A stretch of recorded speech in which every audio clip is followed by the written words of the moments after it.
लंका कांड के अंतर्गत आप राम रावण युद्ध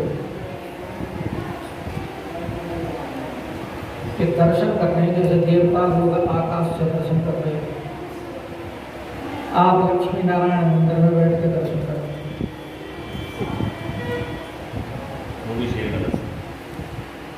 और युद्ध इतना भयंकर हो रहा है कि भगवान के बाण काल सर्प की तरह राक्षसों का विनाश कर,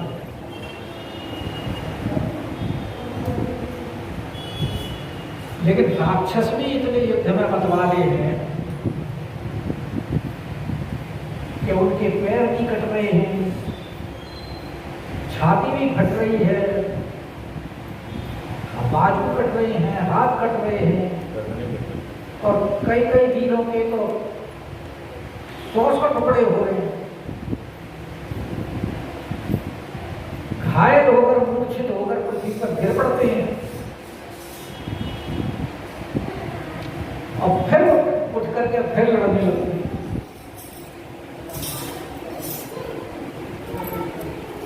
और ये नहीं कि जिनके अगर बाण लग गए, घायल हो गए,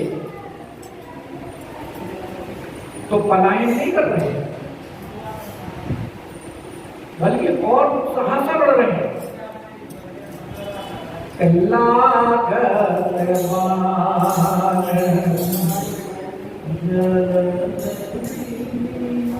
बाण लगने के बाद में ये भी है कि भाई चोट लगी है तो अब हमारा बल कुछ कम हो गया या उत्साह कम हो गया। लगने के बाद में और भयंकर गर्जना कर रहे हैं, यानी उत्साह उनका और बढ़ रहा है लड़ने के लिए।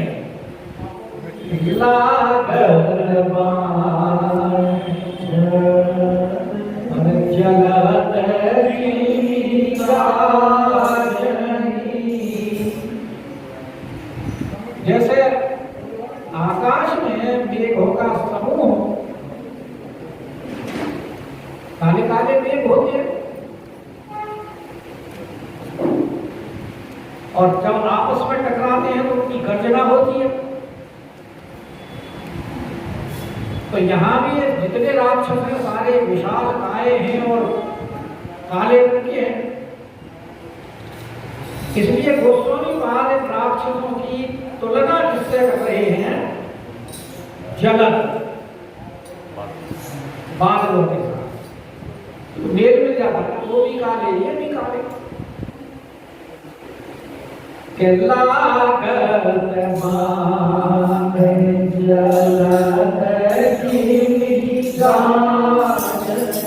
जैसे बादल गर्जना करते हैं ऐसे ही ये भी गर्जना कर रहे हैं।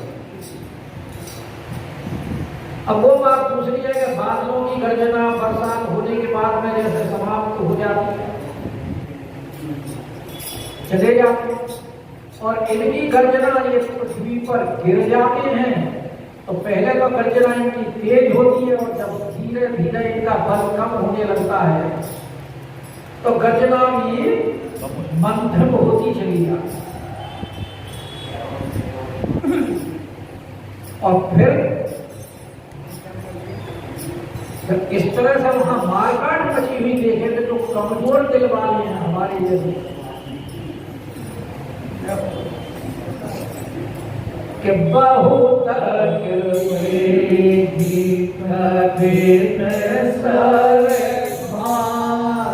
वो देख रहे हैं कि ऐसे भयंकर बरसात हो रही है बाणों की, जैसे कि ढीदल आ गया हो।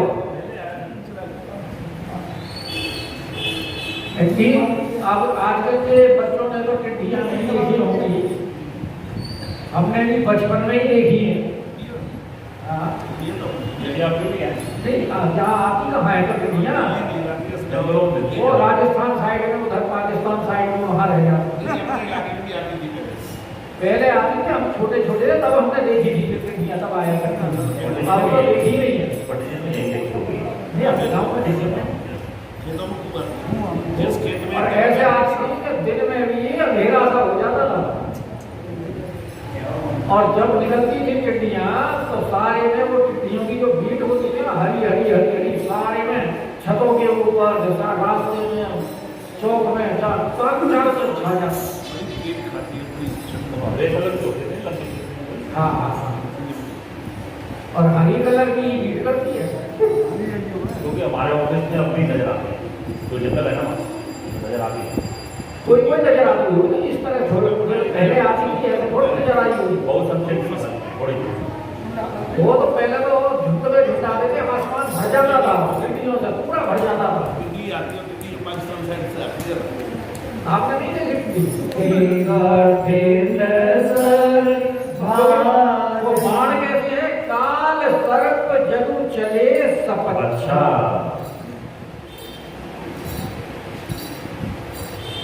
जैसे सर्प होता है और सर्पों के पंख लग गए हो, इस प्रकार से वो उड़ते हुए बाण आ रहे हैं। और बाणों की संख्या कितनी है, कल मैंने आपको बताया था कि जब निकालते हैं तो एक, हाथ में आते ही 10, संधान का विचार करते ही 100, रखते ही 1000, और खींचते ही लाख, और छोड़ते ही करोड़, और जब वहां गिरते हैं उनके निशाचरों के ऊपर तो अरबों खरबों हो जाते हैं।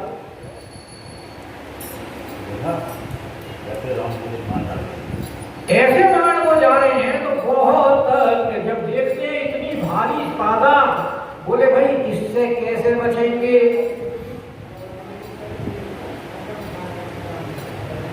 तो वो उनको देखते ही भाग लेते हैं, देख ही कठिन सर आ गई, मैदान छोड़ करके भाग लेते हैं। और जो वीर हैं वो तो सिर कटने के बाद भी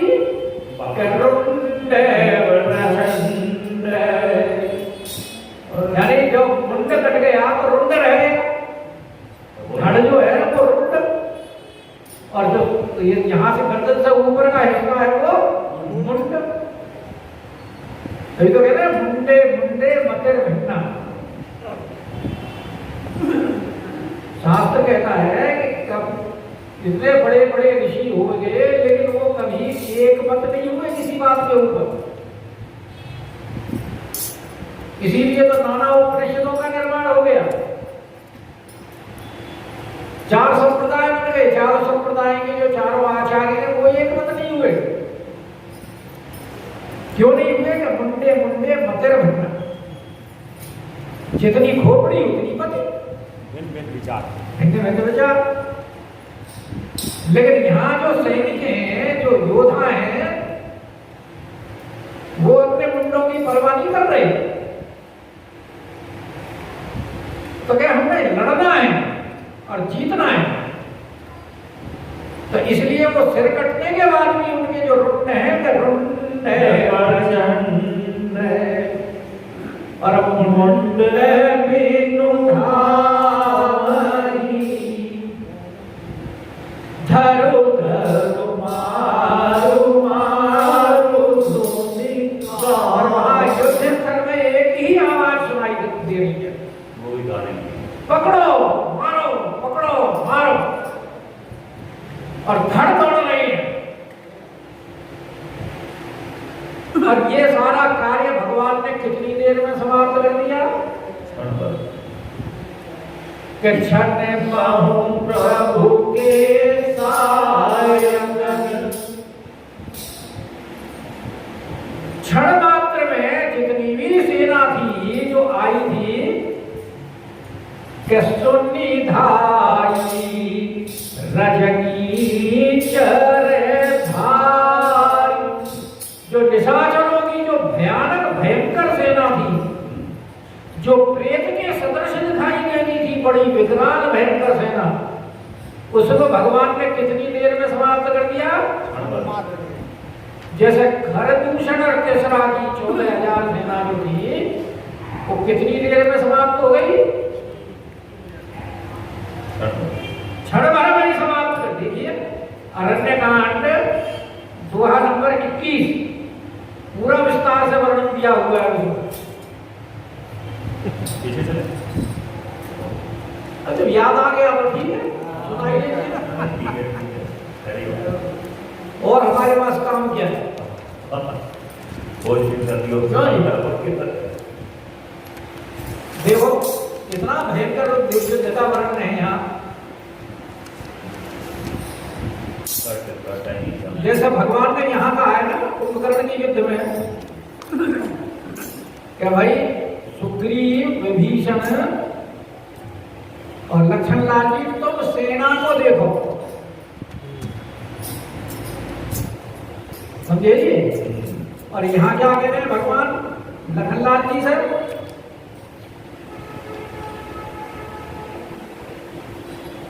कि ले जानकी जाऊंगी कंदर। भगवान ने जब निशाचरों की सेना देखी है कुंभकर्ण युद्ध में तो वहां अंगद से विभीषण से कहा है लो जी ये देखो कि सुनो सुग्रीव विभीषण अनुज संभारे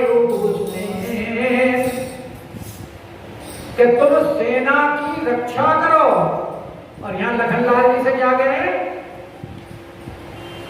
किले जानकी जाऊंगी तुम जानकी को लेकर के गुफा में चले जाओ। क्यों?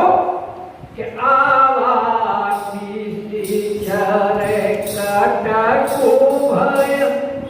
निशाचरों की भयंकर सेना आ रही है। और यहाँ भगवान क्या करें कि देखी राम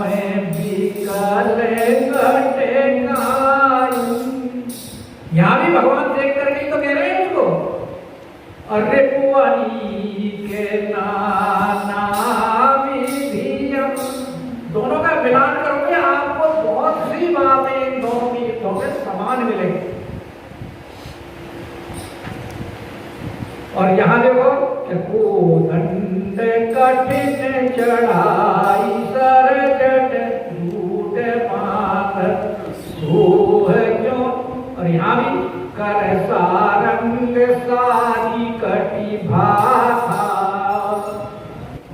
आई दल दलन चले रघु। अच्छा लड़ाई में भी युद्ध में भी देख लो ऐसे ही हो रहा है यहाँ सारा। जब युद्ध प्रारंभ हो रहा है कि प्रभु की धनुष कठोर प्रथम कठोर घोर भयावा। वहां भी धनुष की टंकार की है ना। और उसका असर क्या हुआ कि भय बधिर व्याकुल जातु ज्ञान दे अवसर। और यहाँ क्या हुआ कि प्रथम की प्रभु धनुष टंकोरा और रिपुदर बधिर भयहु सोनी सोरा। ये कैसी प्रतिक्रिया है भगवान के मानव की। और कार्य की जो खरदूषण के साथ युद्ध में है वही कुंभकर्ण के साथ हुआ है। और यहाँ भी देखो सत्य संध छाड़े सरक्षा काल सर्प जनु चले तपस्या। और यहाँ भी भगवान के बाण ऐसी चल रहे कि तब चले मान कराल करत जनु बहु प्यार। यहाँ भी सर्प की तरह जा रहे हैं। जाओ जी। अच्छा आगे देखो कि जहते चले विपुल नाराजा लगे गगन भट बिगड़ पिशाचा। और यहाँ भी भगवान के तीर ऐसे ही चल रहे हैं कि छाड़ी विपुल नाराज लगे घटन विकट पिशाच। बिल्कुल वही प्रतिक्रिया है। सारा लंबा थोड़ा मिलान करने की क्या आवश्यकता है? इतना आपको संकेत के लिए समझा दिया। बात ये अपने घर में बैठ के मिला और ये ऐसा है ना, युद्ध तो एक जैसा ही है ना, राक्षस होते, इसलिए एक जैसे वर्ड रखे हैं। और नहीं, अब आप घर पे और बैठ करके मिलाओगे तो और आनंद आएगा। यहाँ तो समय कम है ना, इसमें सारे मिलाने में ही समय चला जाएगा। हम तो यहाँ कहते हैं कि छन्न हूँ प्रभु के साय सनी गाटे विकट विकार और पुण्य रघुवीर हूँ प्रभु के सवरनारा। वहाँ भी भगवान ने सबको जो ऐसी माया करी कि सारे दूसरे को राम रूप देखने लगे तो 14,000 के 14,000 क्षण मात्र में ही कट के मर गए। और यहाँ भगवान के बाणों ने सबको क्षण मात्र में ही समाप्त कर दिया। और फिर क्या हुआ कि जो भगवान के बाण थे वो पुनः उनके तर्कस में आकर के प्रवेश कर गए। पुण्य रघुवीर निशंस हूँ। जैसे रावण का जो दरबार हो रहा था और जो मंदोदरी के कुंडल ताटक और छत्र इत्यादि आडंबर जो थे उनको सबको काट के बाण और भगवान के तर्कस में प्रवेश कर गया, किसी को पता ही नहीं लगा। भगवान के बाण की ये विशेषता है, लक्ष्य भेद कर देता है और लक्ष्य भेद करके तुरंत वापस आ जाता है। और भगवान का बाण राम बाण हमारे हनुमत लाल जी हैं। आज मंगलवार का दिन जिमी अमोघ रघुपति कर माना। वो पंडित जी ने उस दिन जो बताई थी कथा कि जानकी जी ने राम को रघुवीर बाण की याद दिलाना, तो वो जयंत के लिए जो छोड़ा था वो बाण जो है उसकी याद दिला देना, संकेत बताया था ना जयंत का। तो हनुमान जी ने यही तो कहा था कि माता जी बाण तो आपके सामने ही है, आपको दिखाई नहीं दे रहा। जो का बाण कौन है, जो के सामने खड़ा तो है। तो हनुमान जी ही तो है राम के बाण। जिमी अमोघ रघुपति, ये हनुमान जी भी अमोघ है। अमोघ का मतलब जो लक्ष्य को चूके नहीं। इसीलिए दवाई जो कोई होती है मर्ज के लिए देती है ना कि ये रामबाण दवाई है। रामबाण इसीलिए कहा जाता है कि जैसे राम का बाण अपने लक्ष्य से नहीं चूकता है, ऐसे ये दवाई भी रामबाण की तरह ही असर करके रोगों को समाप्त कर देगी, निष्फल नहीं होगी। रामबाण की उपमा इसीलिए दी जाती है कि वो लक्ष्य भेद करता है। तो ऐसे ही भगवान के बाण लक्ष्य भेद करके पुनः अपने तर्कस में प्रवेश कर गई कि पुण्य रघुवीर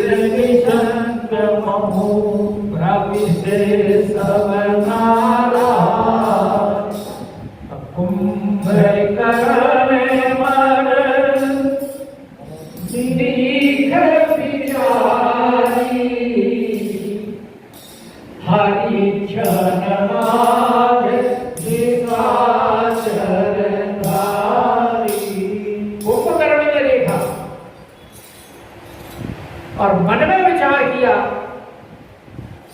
कि हति क्षण मात्र में भगवान ने सारी दशा शक्ति को समाप्त कर दी। जो मेरी सहायता के लिए आए थे तो कुंभकर्ण को बहुत क्रोध हुआ। तो मेरे देखते देखते सेना मेरी मारी गई कि भाति क्रोध महाबल वीरा। और क्रोध में करके उसने गर्जना की। कैसे गर्जना की कि कियो मृगनायक नाथ गंभीरा। मृगनायक नाथ, मृगनायक का मतलब सिंह। जंगल में जो सिंह होता है, जितने जानवर होते हैं वो सबका नेता राजा होता है। और सिंह की जो गर्जना होती है वो 10 किलोमीटर दूर तक सुनाई देती है। इतनी भयंकर आवाज होती है। और अच्छे भलों की तो हालत खराब हो जाती है गर्जना सुन के उसकी, चाहे वो बहुत दूर हो। कुंभकर्ण में भी सिंह की उसका विशाल आकार है, भूधराकार शरीर, और फिर क्रोधित है, तो क्रोध में जो गर्जना होती है वो तो और भी भयंकर होती है। तो इसलिए कियो मृगनायक नाद गंभीर, और सिंह गर्जना करने का तात्पर्य है कि जो वानर दल जो ये खुशी मना रहा है मेरे सेना के मारे जाने की, उसको हतोत्साहित करने के लिए और फिर उनका सर्वनाश करने के लिए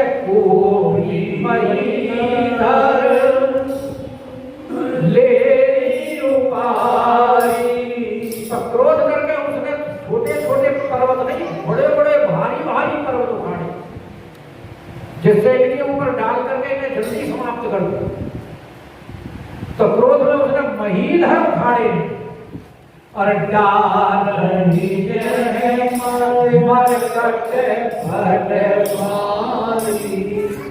और कुंभकर्ण भी जानता है कि ये गरीब सेना को मार के क्या करना है, तो पर्वतों को डाल भी कहा रहा है जहां उनके सुभट बड़े बड़े भारी भट थे उनके ऊपर डाल रहा है कि डाल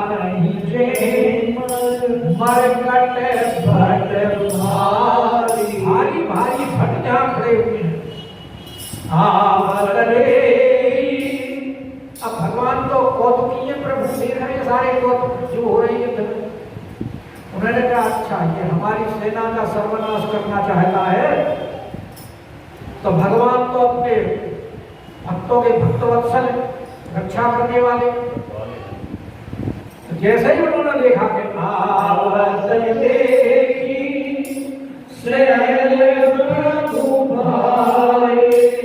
बड़े बड़े पर्वतों को जब उन्होंने कुंभकर्ण को फेंकते हुए देखा तो सारा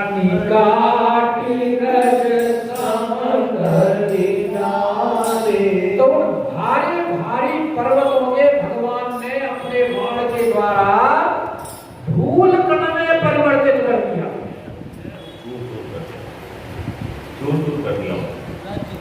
जैसे आंधी में धूल उड़ती है तो धूल का आकार कितना होता है, बहुत सूक्ष्म, ऐसे सूक्ष्म आकार के उन विशाल विशाल पर्वतों को बाण से काट करके रखे। और उसके बाद में फिर भगवान ने धनुष चढ़ाया कि पुनि धनुषानी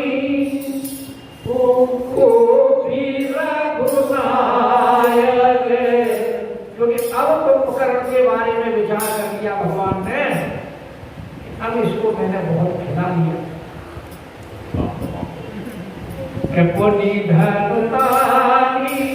और थोड़े क्रोधित होकर के भगवान ने छाड़ी अति तो बहुत से बाण कुंभकर्ण के ऊपर छोड़े। अच्छा बाकी निशाचरों को तो भगवान ने है, चाहे कवंत हो या कोई हो, सबको एक एक बाण का हो, मारीच हो, बाली हो, सबको एक एक बाण में समाप्त कर दिया। और यहाँ भगवान कह रहे हैं कि छाड़े अति कराल बहुसाय, बहुत से साये क्यों छोड़े, क्योंकि उन लोगों के जो पाप थे वो इतने विशाल नहीं थे, इसलिए उनका मार्जन भगवान ने थोड़े में कर दिया। और इनके तो पाप बहुत हैं, रावण के, कुंभकर्ण के, क्योंकि ये तो करोड़ों करोड़ों घड़े पीते हैं, भीष्म इत्यादि एक बार में खा जाते हैं करोड़ों करोड़ों। तो इसलिए जितने बड़े पाप, जितना गंदा कपड़ा होगा उतना साबुन ज्यादा लगेगा, तभी तो सफाई होगी। तो इनके भगवान का, क्योंकि ये खुद कुंभकर्ण के त्रैताप नसामन है भगवान, और ताप नाश कब होंगे, जब पाप करेंगे। तो पाप काटने के लिए फिर उसी प्रकार का प्रयास करना पड़ेगा। तो छाड़े अति कराल बहुसायक। और वो जो बाण है भगवान के, वो कुंभकर्ण के शरीर में कैसे प्रवेश कर रहे हैं कि तनो माहो प्रवासी अन्य सरिसर जाई जीविता में घन पास समाई। वो क्षण भर में प्रवेश कर गए और ऐसे निकल गए जैसे बिजली जो होती है बादलों में कितनी देर दिखाई देती है, क्षण मात्र के लिए चमकती है और फिर गायब हो जाती है। वैसे यहाँ जीविता और जैसे बिजली बादलों के अंदर ही समा जाती है चमकने के बाद में, ऐसे ही ये भगवान के जो बाण हैं उनके जो पंखे हैं वो स्वर्ण के पंखे हैं। तो वो लपलपाते हुए चमकते हुए जो जाते हैं बिजली की तरह। और जो इसका शरीर है कुंभकर्ण का विशाल, उसकी उपमा दी है बादलों के साथ, क्योंकि काला रंग बादल काला रंग कुंभकर्ण। तो बादलों में जैसे बिजली प्रवेश करती है वैसे ही भगवान के जो सुनहरे पंख वाले बाण हैं वो इसके शरीर में प्रवेश करके निकलते हैं। और शोणित प्रवत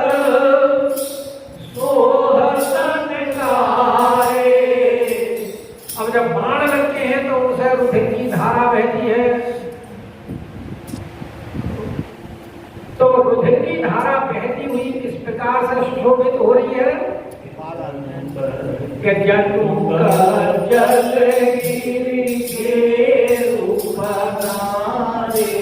जैसे, हालांकि पहाड़ ज्यादा काले नहीं होते लेकिन कुछ कुछ बहुत काले होते हैं।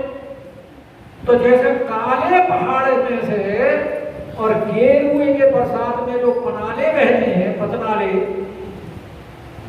और गेरू का रंग भी लाल होता है और खून का रंग भी लाल होता है। तो जैसे काले पर्वत से गेरू के पनाले बहते हो, इसी प्रकार कुंभकर्ण के शरीर से रक्त प्रवाहित होता हुआ उसी प्रकार प्रतीत हो रहा। और विकल विलोकी भालू पिधाए। अब जब इतने बाण मारे गए तो वानर भालुओं ने सोचा कि इतने शरीर में बाण लगे हुए हैं, इतनी रुधिर की धारा बह रही है, अब तो ये व्याकुल हो गए। तो वानर भालू बड़े प्रसन्न हुए और फिर इकट्ठे होकर के कुंभकर्ण के पास, क्योंकि अब तक तो साहस हो नहीं रहा था। वो तो कुंभकर्ण को देख कर दूर दूर भाग रहे थे, युद्ध मैदान छोड़ कर भाग रहे थे। और अब उन्होंने देख लिया कि भगवान के बाणों से कुंभकर्ण व्याकुल हो गया है। तो विकल है विलोकी। अब सारे वानर भालुओं की हिम्मत हुई और वो कुंभकर्ण के पास दौड़ करके आए कि भालू कपिधाए। तो कुंभकर्ण ने जब देखा कि ये मेरे पास आ रहे हैं, उसने सोचा अच्छा ये समझ रहे हैं कि मैं मर गया, कुछ नहीं कर सकता है, मेरी शक्ति क्षीण सोच करके ये मेरे पास आ रहे हैं। तो कुंभकर्ण उनके उस साहस को देख करके हंसा। अभी तक तो ये भाग रहे थे और अब ये मेरे नजदीक आ रहे हैं। तो बेहसा जब निकट कभी आए। और जब उन्होंने पास आकर के देखा और हंसा तो महानाद करी गर्जा कोटि कोटि कही की मही पट कही गजराज सपथ करई दस चीज सियापति राम जय जय राम मेरे प्रभु राम जय जय राम करो कल्याण बोलिए राजा रामचंद्र महाराज नाथ की तारस भयो में, कब